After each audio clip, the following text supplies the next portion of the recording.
Hola a todos, estamos de vuelta con un nuevo vídeo, esta vez con una segunda parte de datos sobre super técnicas que no sabías. Pues la primera gustó mucho y me dije, ¿por qué no? Pues son muchas las curiosidades que tengo bajo la manga. Agradecería tu like si te ha gustado el vídeo y si no estás suscrito al canal te invito a que lo hagas para llegar pronto a los 8000 suscriptores y así el canal seguirá adelante. Activa la campanita pues hay un vídeo nuevo siempre. Sin más que agregar, empecemos. De mis personajes favoritos de la franquicia. Todos sabemos que Caleb no posee super técnicas individuales en la serie original.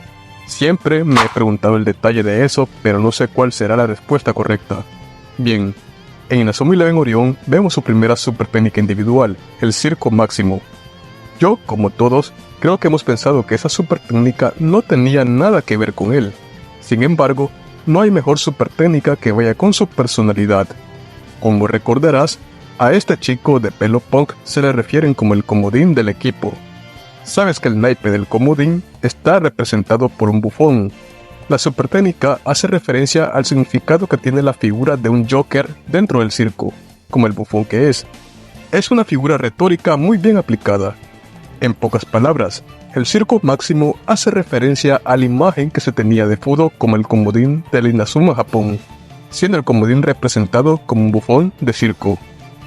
Ya sabemos que la Magic de Hunt es posiblemente la super técnica más derrotada de todo Inazuma Eleven, entre todos sus usuarios y versiones. Pero hay una super técnica que tiene un registro igual o peor de nefasto. La mano ultradimensional es la super técnica más rara de Mark. Personalmente es mi menos favorita, y más aún cuando te diga que es la super técnica con peor porcentaje de acierto de él. Como repito, hay super técnicas como el puño de furia o la mano mágica que también tienen un porcentaje no muy alentador. Sin embargo, he concluido que la mano ultradimensional es realizada un total de 19 veces en partidos mostrados en el anime, de las cuales estas 19 veces solo acertó en 6 ocasiones de manera sólida. Estamos hablando que tiene un ratio de acierto del 32%. Prácticamente solo acertó cuando la hizo por primera vez y cuando la evoluciona. Así que en la serie original de todas las super técnicas de atajo de nuestro protagonista, la mano ultradimensional es estadísticamente la peor super técnica que ha realizado. Voy a hacer un poco de trampa y no pondré una super técnica ni tampoco una super táctica. Voy a poner una formación. La formación 4-4-2 que usa la Broken Brigade de Alemania, en el juego en español lleva ese nombre por defecto, el nombre del equipo. Sin embargo, originalmente y también en inglés, su formación se llama Blitz, que es una palabra de origen germana para definir a algo que es tan rápido que es sorpresivo. Resulta que Blitz también resulta algo siniestro.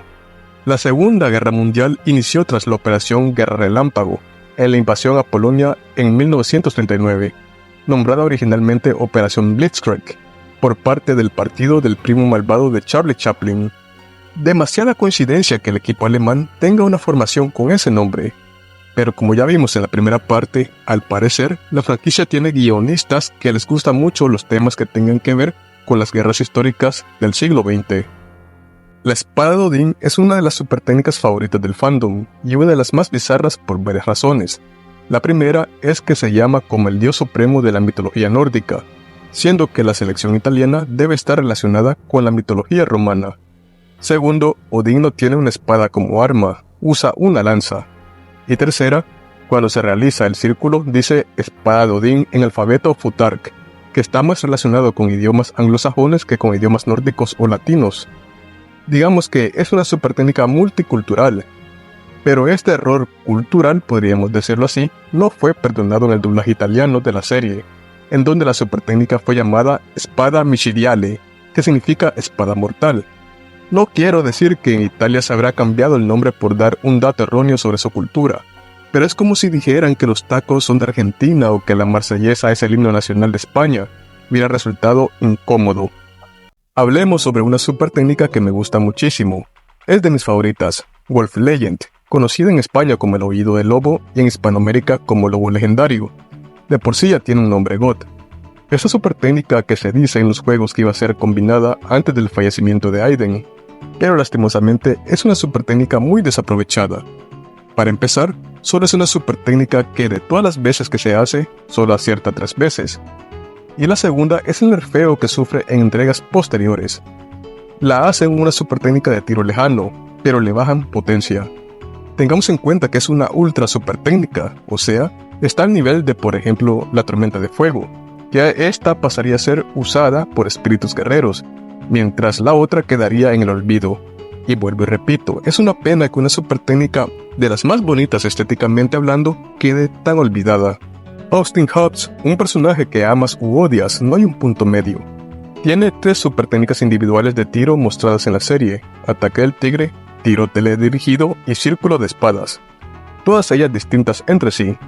Y me pregunto, ¿por qué? ¿Por qué ya no siguieron con super técnicas de tigre? El nombre japonés Toramaru Utsunomiya, Tora significa tigre, de ahí que haga su primera super técnica insignia. Personalmente, super técnicas de temáticas de tigres con las distintas variedades del animal que hay en el mundo hubiera sido genial, pero luego se pasa a un auto a control remoto y luego a unas espadas. Se sienten cambios muy drásticos para un personaje, pues los demás siguen la tendencia de realizar super técnicas que tengan que ver con una temática. Pero en fin, yo no escribo los guiones. Vimos un caso parecido en la primera parte con una super técnica que perdía su significado con la traducción. Veamos otra, esta vez con JP Lapan. Hay 3 super técnicas que seguro recordarás de él: salto incandescente, defensa propulsada y parada en plancha. Una de tiro, defensa y atajo. Lo que no sabías es que es la misma super técnica pero adaptada a cada posición. Sus nombres en japonés lo dejan más en claro: Butobi Jump, Katobi Defense y Butobi Punch. Es la misma super técnica, solo que varía su realización según la necesidad que tenga Shinsuke de realizarla, si está de portero, en defensa o si necesita tirar a portería. Hablemos algo de Ares para que no nos olvidemos de dicha serie. El oso polar número 2. ¿Qué es número 2? ¿Cuál era el número 1? He leído que dicen que es número 2 porque es la contraparte del pingüino emperador, cosa que no me convence. Otro detalle es que la super técnica la realizan chicos que viven en una isla muy calurosa. ¿No tendría más sentido que la hicieran los hermanos Frost? Y la otra es que la super técnica es de afinidad montaña, y ninguno de los 3 que chutan son de esa afinidad. Norika es aire y Kosomaru y Asto son de fuego. Y es que le doy vuelta y no encuentro alguna lógica con esta super técnica más allá de lo mencionado. Pero tú me dirás si crees que es por eso. Esto es algo que descubrí leyendo en Reddit. En muchas localizaciones del juego en Europa, en los archivos betas, la super técnica se había adaptado como Angel Wings o Alas de Ángel, así como en la adaptación italiana se llamó Colpo Supremo o Golpe Supremo, por cuestiones de censura religiosa. Esto me es llamativo porque en Hispanoamérica el título se dejó como Alas Celestiales, posiblemente también por censura religiosa, pues como en Italia, estamos hablando de la región más católica del mundo. Me parece llamativo que la super técnica de Afrodita al final se dejara como sabiduría divina, el título original que es también en japonés. Hay todo tipo de censuras en anime y demás, pero me es llamativo que censuren cosas religiosas y no conflictos de guerras y del señor de bigote chistoso. Terminemos hablando de la super técnica más icónica de la franquicia, la mano celestial. Esta super técnica es hasta el momento la única super técnica que tiene una variante individual en 3 afinidades distintas, en afinidad montaña, bosque y fuego. Y ojito que podría ser 4 si consideras a la mano remolino, que es de afinidad aire. Una de ellas, aunque no cuenta porque aunque está inspirada en la mano celestial, no es variante de ella. Aún así, ya es mucho que una super técnica individual, sin ser combinada con otras, tenga una variante en 3 afinidades distintas, una que hasta cambia de color. En fin, estos han sido los datos sobre super técnicas. Comenta qué te ha parecido y si te gustaría ver más partes. Nos vemos en la próxima para más contenido en este canal.